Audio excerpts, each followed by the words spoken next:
Good morning बात दोस्तों, कैसे हैं आप। जगतदल माँ भगवती मॉडर्न स्कूल के इस इंग्लिश ग्रामर के डिजिटल क्लास में आप सबका हार्दिक स्वागत और अभिनंदन। दोस्तों, पिछले क्लास में हम आप लोगों को एडजेक्टिव के बारे में पढ़ाए थे, एडजेक्टिव के काइंड्स के बारे में पढ़ाए थे और adjective for quality, adjective for quantity का डिफिनीशन भी हमने बताया था। आज हम आप लोगों को एडजेक्टिव ऑफ क्वांटिटी का काइंड्स बताएंगे, एडजेक्टिव ऑफ नंबर्स के डिफिनीशन बताएंगे, उसके प्रकार बताएंगे। उसके बाद अन्य जो बाकी शेष बचते हैं एडजेक्टिव के काइंड्स में, उनके बारे में आपका हम विश्लेषण करते हुए उसका परिभाषा आपको देंगे। दोस्तों, एक छोटा सा रिक्वेस्ट है कि हमारे चैनल को सब्सक्राइब कीजिए, लाइक कीजिए, बेल आइकन दबाना बिल्कुल मत भूलें दोस्तों, और शेयर तो जरूर कीजिए। कमेंट में हमें बताइए कि वीडियो कैसा रहा, ये हमें बताते हुए आपका डिमांड क्या होगा, आपका सलाह क्या होगा, वो भी हमें आप दीजिए। अपना सुझाव भी, बहुमूल्य सुझाव भी दीजिए। तो आज हम चलते हैं आपके आज के नेक्स्ट क्लास में एडजेक्टिव ऑफ क्वांटिटी के काइंड्स के बारे में और एडजेक्टिव ऑफ नंबर का डिफिनीशंस के बारे में।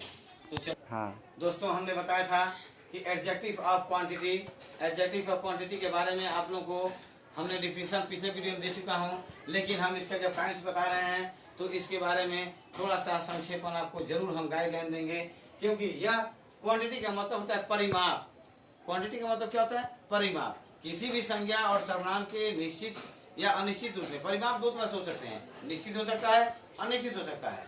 यहाँ पर उसी के बारे में बताया गया है कि अगर वो निश्चित परिमाप दिखाता हो, माने एक्यूरेट, उसके पास कुछ पैसे हैं, तो यहाँ पर इनडिफिनिट एडजेक्टिव ऑफ क्वांटिटी हो जाएंगे।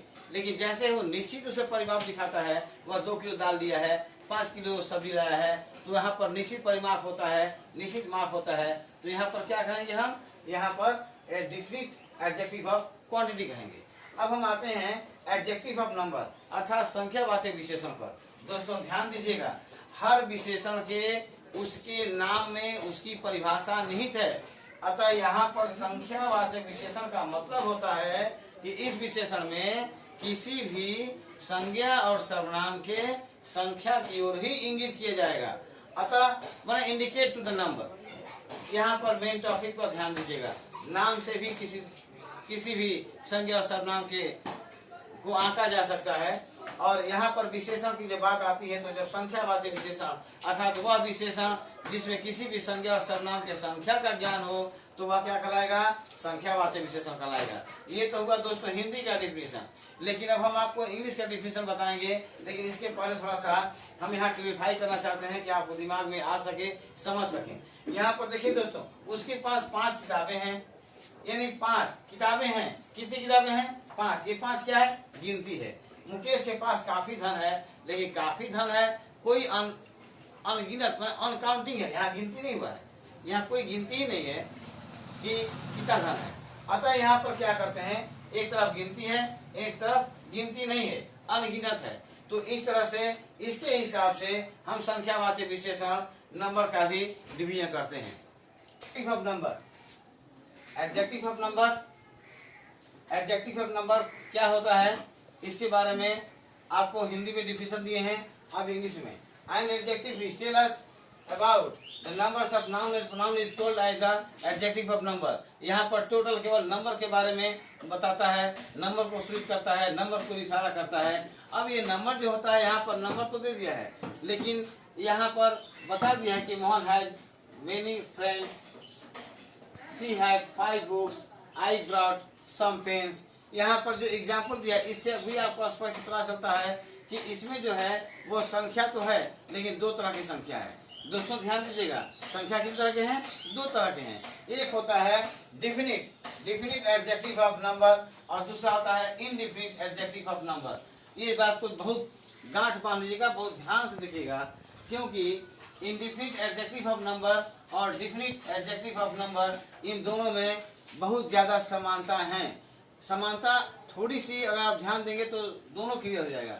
यहाँ पर है निश्चित क्रम, निश्चित गिनती है, यहाँ पर निश्चित गिनती नहीं है, अनिश्चित गिनती है। अगर हम इसका एग्जाम्पल देते हैं कि शी हैड 5 बुक्स तो सही है। लेकिन यहाँ पर अगर हम बोलेंगे मोहन हैज मेनी फ्रेंड्स तो ये सही होगा, क्योंकि यहाँ पर निश्चित गिनती दिया गया है। इसमें गिनती निश्चित होता है कि उसके पास 5 दोस्त है, उसके पास 5 गाड़ी है, उसके पास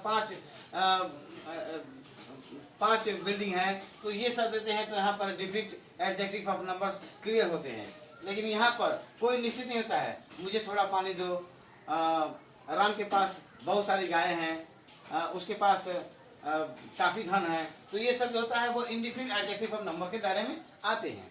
अब हम आते हैं अगला डेमोन्स्ट्रेटिव एडजेक्टिव की ओर। डेमोन्स्ट्रेटिव एडजेक्टिव क्या है? वास्तव में डेमोन्स्ट्रेटिव एडजेक्टिव हिंदी में कहते हैं संकेतवाचक विशेषण। डेमोन्स्ट्रेटिव एडजेक्टिव का हिंदी में क्या होता है? संकेतवाचक विशेषण। संकेतवाचक विशेषण से, जैसे कि इसके नाम से पता चलता है, संकेत करना, इशारा करना, इंडिकेट करना। तो यहाँ पर संकेतवाचक विशेषण का नाम से ही हम उसके परिभाषा को अपने कॉमन सेंस से ही परिभाषित कर सकते हैं। दोस्तों, इसको बड़ा ही ध्यान से समझने की बात है। दोस्तों, कोई भी एडजेक्टिव का कोई भी काइंड्स, कोई भी टाइप, कोई भी प्रकार, आप उसको हल्के से मत लीजिएगा दोस्तों, क्योंकि अगर आपका एडजेक्टिव कंप्लीट नहीं हुआ दोस्तों, तो मैं दावे के साथ कहता हूँ आप डिग्री ऑफ कंप्लीशन में मार खा जाएंगे। अतः इसको मामूली मत समझिएगा, ये बड़ा काम करेगा आपको। जब डिग्री ऑफ कंप्लीशन पढ़ाएंगे तो उस समय आपको पता चलेगा कि हाँ क्या क्या और कैसे कैसे होता है। इसलिए इस एडजेक्टिव को ध्यान से देखिएगा, प्रत्येक एडजेक्टिव के बारे में, क्योंकि अगर आप एडजेक्टिव के बारे में जानेंगे नहीं तो उसके विभाजन के बारे में, उसके जब डिग्री बनाएंगे तो उसे विशेषण कैसे चेंज कर पाएंगे। इसलिए इसको विशेष रूप से ध्यान दीजिएगा। मैं not only indicated to this demonstrative adjective but also all the kinds of adjective, ध्यान दीजिएगा। इसलिए संकेतवाचक विशेषण क्या कहलाता है कि विशेषण का वह भाग जो किसी संज्ञा अथवा सर्वनाम के संख्या के की ओर इशारा करता हो। एक क्या बोलता है कि मैंने किसी भी संज्ञा सर्वनाम की ओर इशारा करता है।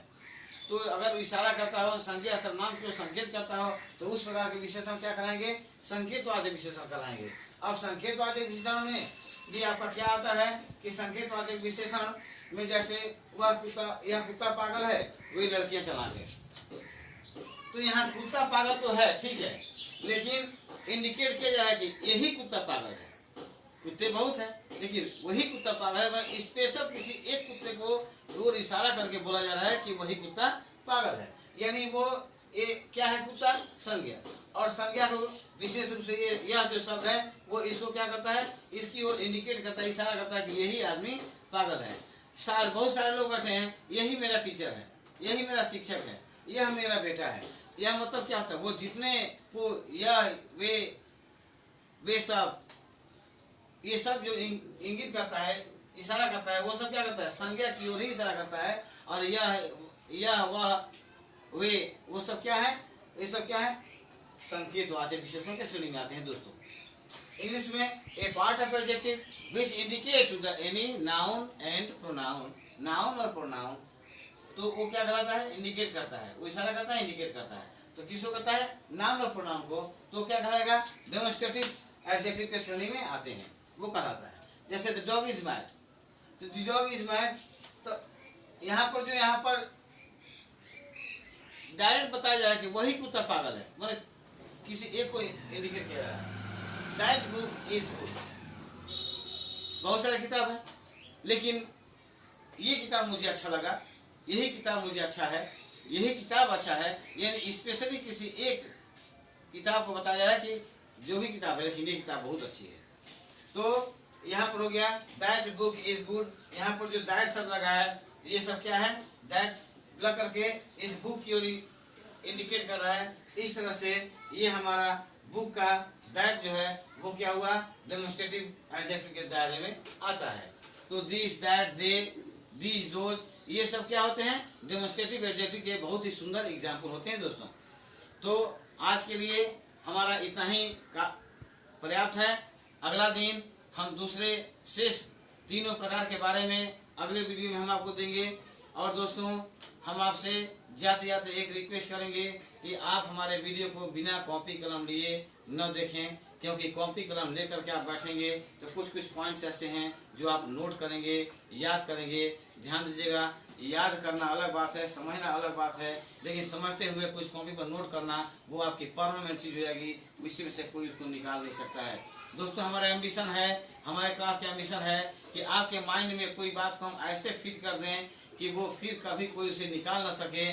दोस्तों इसलिए हमारे सारे सिस्टम को फॉलो कीजिए, डेली हमारे वीडियो को देखिए, प्रत्येक वीडियो को ध्यान से देखिए, उसको समझिए, सुनिए और लिखिए।